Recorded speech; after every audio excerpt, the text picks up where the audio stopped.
Hi everyone, it's QuickyBaby and welcome back to World of Tanks, and today we have the pleasure of watching LIVESTREAMS playing in their Tier 7 British. Double barrel heavy it is, the chopper, and today LIVESTREAMS, they're probably going to have the game of their life, or at least they're going to be in the fight of their life. How exactly that is the case, just wait and see. So the chopper, this is a vehicle that's very popular in the game right now. Lots of people start their journey up the British double-barrel tech tree in the chopper after they've managed to get to it from the Churchill 7, and whether they managed to make their way through it or not, I guess that's a different question. Personally for me, I thought it was an absolutely very pleasant tank to play at Tier 7.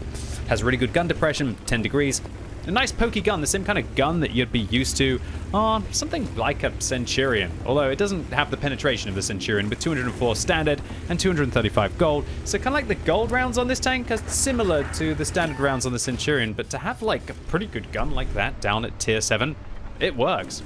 Add to that some really good turret armor, 180 and 130 millimeters of frontal hull armor, and yeah, this thing slaps.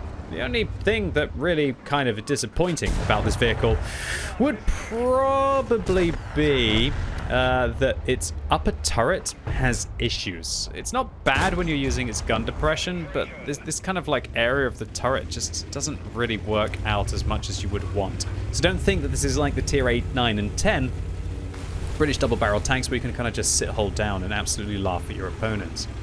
So LIVESTREAMS is in a nice matchup here, right?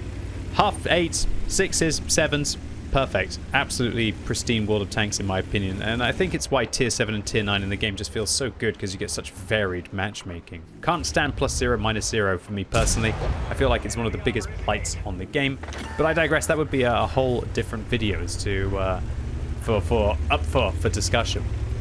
So in this kind of a game, when you're in the middle of the pack, when you've got a flexible tank like this, you could kind of go anywhere, and LIVESTREAMS decided to make their way down towards the south. And why wouldn't you if you've got 10 degrees of gun depression? It's going to allow LIVESTREAMS to be picking hit points away from the top tier heavies like the 53 TP. And this tank just perfect for these kind of scenarios. The gun handling on this vehicle is not the best. When you're inside the double, actually, the gun handling's great, but of course then your accuracy gets absolutely awful inside these tanks. A little bit of a misplay there by LIVESTREAMS, a little bit too much towards the right there, but maybe they were expecting the T-34 85 to swing around a little bit more, and great shot there into the Progetto 46 to blow off that dust from that shell on the T-34 and get back on the horse. Talk about get back on the horse. That guy takes a big one to the side. In this kind of a situation, is LIVESTREAMS going to fire some doubles? I guess the doubles are a little bit risky in this situation, right? Because your accuracy just blows out. Your accuracy gets like 3 times as bad, really. So these kind of ranges, not too much of a big deal. But this would be perfect, right? A double onto the Progetto, but LIVESTREAMS just being calm, being composed, getting those shots in, managing to just whittle down this Progetto and staying prepared. And oh, lovely shell there. And this is just, it's just perfect gameplay, really. LIVESTREAMS showing that they are a great player, really good control on their reticle, really good shot selection, and they're just absolutely raiding their opponents for their hit points here. Now, the single should be enough to be able to finish off the 53 TP, and thank goodness the gun bug there doesn't absorb that shell on the side of that Dickomax behind. Yeah, the last thing that you want is to have a Dickomax's dead gun blocking your shell, and then losing 400 hit points to the Tier 8 Polish heavy tank. Okay, so LIVESTREAMS, I think this is, in my opinion, a misplay to go over the bridge here. You're getting little bits of cover from the support struts of the bridge, but I think that probably going down and staying low would have been better here. And it's going to cost them a couple of shots. I think knowing that we had the setter in the position and there's no one behind the building that's located over here that a lot of tank destroyers like to camp behind, LIVESTREAMS probably could have safely gone through the dip there. And they've lost nearly 500 hit points for it, but they have managed to do some damage as well. So the Type 58 in the bush over there, and LIVESTREAMS going to see if they can find them out, using the reticle to be able to align up the the location that you get hit by, with hopefully inside the sniper mode, the little black line that you have at the top, and that is how you manage to blind fire. This Type 58 definitely giving LIVESTREAMS a little bit of an issue here. But that Type 58, they were spotted on full hit points, so LIVESTREAMS probably going to have to hit them quite a lot if he wants to remove them from this game. And I think this is the only play, really, for them right now. Ah, and that Type 58 getting another shot in. You know what? Well played to that Type 58. A tier 6 medium giving trouble here to the higher tier heavy. And not just a higher tier heavy played by the very capable loveolsson. But Type 58 isn't so healthy anymore. Is loveolsson going to go for the double here to try and finish them off before they resell? Or just try and go for the single? Just the single. Okay, okay. Singles up to 3,300 damage so far this game. Lovely ricochet off the front of the tank there, and loveolsson finishes them off. And can you believe it? They pretty much almost single-handedly just crushed this entire flank, but they're still down a kill, and it looks like their hit points are outnumbered by double. And that's when you know you have an opportunity for a game of your life to be able to materialize, right? You need to have these terrible teams. And this is just looking grim. It's looking bleak right now, right? 3 versus 7 on the enemy team, but loveolsson just seems to just keep pushing forwards. You know, just believing in themselves, believing in their capabilities to be able to get these shots in, and maybe they'll be in it with a chance. And I bet you loveolsson's probably hoping that the XM57 and the VZ44-1, who look to be on full health with the 3/4 health Lorraine, are going to just disappear off the map soon. But talk about disappear off the map. Where is this T71 CMCD thinking that they're going? Well, that's the garage, mate. Say hello to your other tanks for us, buddy. As loveolsson secures their 4th kill of the game. And wow, that Lorraine is now looking even more grim as the AMX M445 joins the fray with their, I guess, impromptu platoon mate, because they're different tiers, so they must have made it in the battle. And oh gosh, an XM57 on 5 kills in a top tier matchup against tier 6 tanks. What a surprise. Well, they're going to cap. Surely that's it. loveolsson's just going to get to the back of the map, see if they can maybe finish off the P43 before this game is done, right? That's all that can happen. And there's the P43. So loveolsson begins their 1 versus 6 with a cracking shot into the side of the tier 6 Italian medium tank. And they're going to follow it up with yet another. A double, you know. No, we haven't seen a single double yet. Guys, do you think loveolsson even knows that there's doubles on this tank? Or do you think they're maybe just teasing us in this scenario? And also, one thing that I love is that loveolsson, they haven't even fired any gold rounds this game. And they're not using a food consumable either. And oh wait, the enemy's decapped? Man, whenever you are playing a 1 versus many situation and you're not able to protect the cap circle and you see the enemy's decap, oh man, that's when your adrenaline gets going as a World of Tanks player, you know. The feeling even for me right now, even though I didn't play this game as palpable as I've been there so many times, and that feeling of thinking, okay, they're gonna come after me? Hey, I got a chance now, right? That's a beautiful feeling to have. So loveolsson is in a battle of the top guns here with Papa Legba on the enemy team, who is on 5 kills as well. Who's going to be the hero here? Is it going to be the XM57? Well, they can't be the hero because we're watching loveolsson. They're going to be the antagonist, right? Are they going to be the villain? Well, it's not going to be that OI. As loveolsson finishes them off, and it's always nice when your opponents come at you one by one in these kind of scenarios, but oh no, a full health T25-2. loveolsson puts a great shot in through the side of the T25-2, goes through the car. I think they probably should have used the car for a little bit of cover, but maybe they just want to try and face hug and get the ramming shots in. They're going to put one more in, and after this, it should be a double to be able to finish off the T25-2. Yeah, okay, they're down to 283 hit points. This vehicle's got 230. Gonna have to double here to be able to finish off this tank, right? Surely, loveolsson, surely you're gonna double. Or are you gonna go for the ram here? And oh, wow, great work to see that the VZ44-1 had their side. And loveolsson's just gonna go with the singles. Not going to go in for the doubles right now. And man, that XM's appeared on low hit points, but the VZ44-1 on 1,000.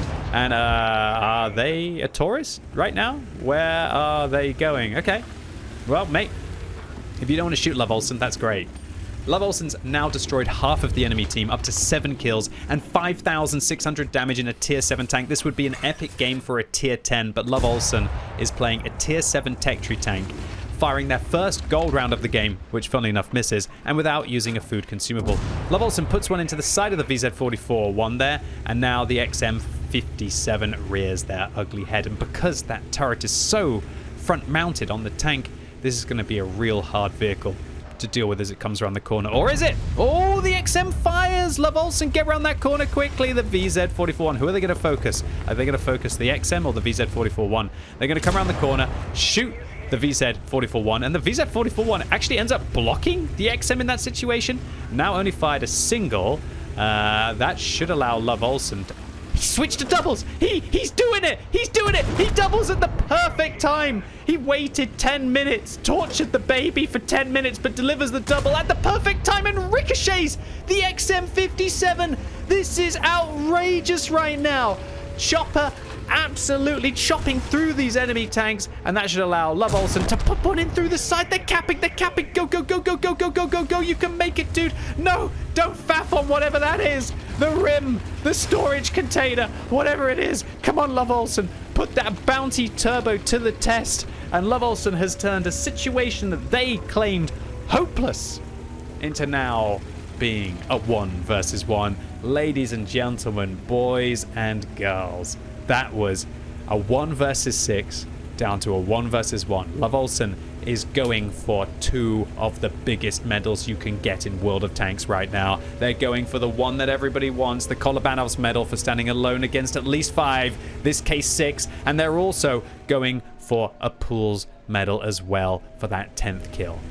But oh dear, I just realized, without the premium consumable, loveolsson doesn't have the best of view range.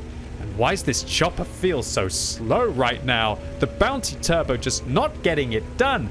34 kilometers an hour with the bounty turbo should be able to go at 39, and they should be able to get even faster still if they're using engineering on this tank, but it's just not happening.